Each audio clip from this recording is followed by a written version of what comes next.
ಈಗ ಸದ್ಯಕ್ಕೆ ಎಐಸಿಸಿ ಕಚೇರಿಯ ಮುಂಭಾಗ ಆಗ್ತಾ ಇರುವಂತಹ ಬೆಳವಣಿಗೆಗಳನ್ನು ಗಮನಿಸ್ತಾ ಇದ್ದೀರಿ. ನಮ್ಮ ಯೋಧರು, ಹಿರಿಯ ಪೊಲೀಸ್ ಆಫೀಸರ್ಸ್, ಸೇನಾ ಸಿಬ್ಬಂದಿ ಅಂತಿಮ ಯಾತ್ರೆ ಸಾಗುವತ್ತ ಸಾಕಷ್ಟು ಸಿದ್ಧತೆಗಳನ್ನು ಈಗ ಮಾಡಿಕೊಳ್ತಾ ಇದ್ದಾರೆ. ಮನಮೋಹನ್ ಸಿಂಗ್ ಅವರ ಪಾರ್ಥಿವ ಶರೀರವನ್ನ ಸೇನಾ ವಾಹನದಲ್ಲಿ ಸದ್ಯಕ್ಕೆ ತಂದು ಇರಿಸಲಾಗಿದೆ.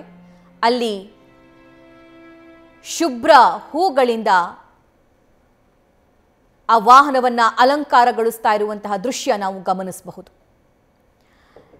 ಇನ್ನು ಸಾಕಷ್ಟು ಸಂಖ್ಯೆಯಲ್ಲಿ ಬೇರೆ ಬೇರೆ ರಾಜ್ಯಗಳಿಂದ, ಜಿಲ್ಲೆಗಳಿಂದ, ಭಾಗಗಳಿಂದ ಕಾಂಗ್ರೆಸ್ನ ಕಾರ್ಯಕರ್ತರು, ಕಾಂಗ್ರೆಸ್ನ ನಾಯಕರು, ಮುಖಂಡರು ಪಕ್ಷಾತೀತವಾಗಿ ಮನಮೋಹನ್ ಸಿಂಗ್ ಅವರಿಗೆ ಗೌರವಿಸುವವರು, ಅವರ ಆಪ್ತರು, ಅತ್ಯಾಪ್ತರು, ಅಭಿಮಾನಿಗಳು ಈ ಒಂದು ಅಂತಿಮ ಯಾತ್ರೆಯಲ್ಲಿ ಭಾಗಿಯಾಗೋದರ ಮೂಲಕ ಮಾಜಿ ಪ್ರಧಾನಿ ಡಾಕ್ಟರ್ ಮನಮೋಹನ್ ಸಿಂಗ್ ಅವರಿಗೆ ಅಂತಿಮ ವಿದಾಯವನ್ನ ಹೇಳ್ತಾ ಇದ್ದಾರೆ. ಕೆಲವೇ ಕ್ಷಣ ಅಂತಿಮ ಯಾತ್ರೆ ಶುರುವಾಗುತ್ತೆ ಡಾಕ್ಟರ್ ಮನಮೋಹನ್ ಸಿಂಗ್ ಅವರದ್ದು.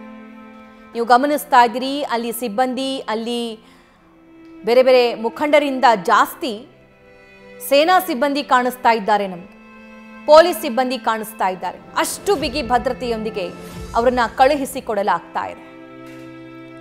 92 ವರ್ಷ ವಯಸ್ಸಾಗಿತ್ತು ಡಾಕ್ಟರ್ ಮನಮೋಹನ್ ಸಿಂಗ್ ಅವರಿಗೆ. ಸುದೀರ್ಘ ಅನಾರೋಗ್ಯ ಸಮಸ್ಯೆ ಇತ್ತು. ಆಗಾಗ ಏಮ್ಸ್ ಹಾಸ್ಪಿಟಲ್ಗೆ ಹೋಗಿ ಟ್ರೀಟ್ಮೆಂಟ್ ತಗೊಂಡು ವಾಪಸ್ ಆಗ್ತಾ ಇದ್ರು. ಆದರೆ ಗುರುವಾರ ಸಂಜೆ 8 ಗಂಟೆ ಸುಮಾರಿಗೆ ಅವರು ಹಾಸ್ಪಿಟಲ್ಗೆ ಹೋಗಿ ಅಡ್ಮಿಟ್ ಆಗ್ತಾರೆ.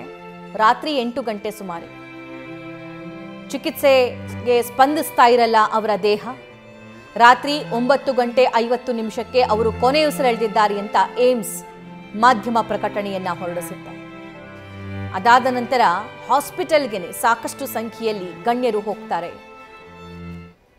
ಅವ್ರನ್ನ ಅಂತಿಮ ದರ್ಶನವನ್ನ ಪಡಿತಾರೆ. JP ನಡ್ಡಾ ಕೂಡ ತೀಕ್ಷ್ಣ ಈ ಸುದ್ದಿ ಯಾವಾಗ ತಿಳಿಯುತ್ತೋ ಆವಾಗಲೇ ಅವರು ಏಮ್ಸ್ ಹಾಸ್ಪಿಟಲ್ಗೆ ಹೋಗಿ ಅಂತಿಮ ದರ್ಶನವನ್ನ ಪಡೆದರು.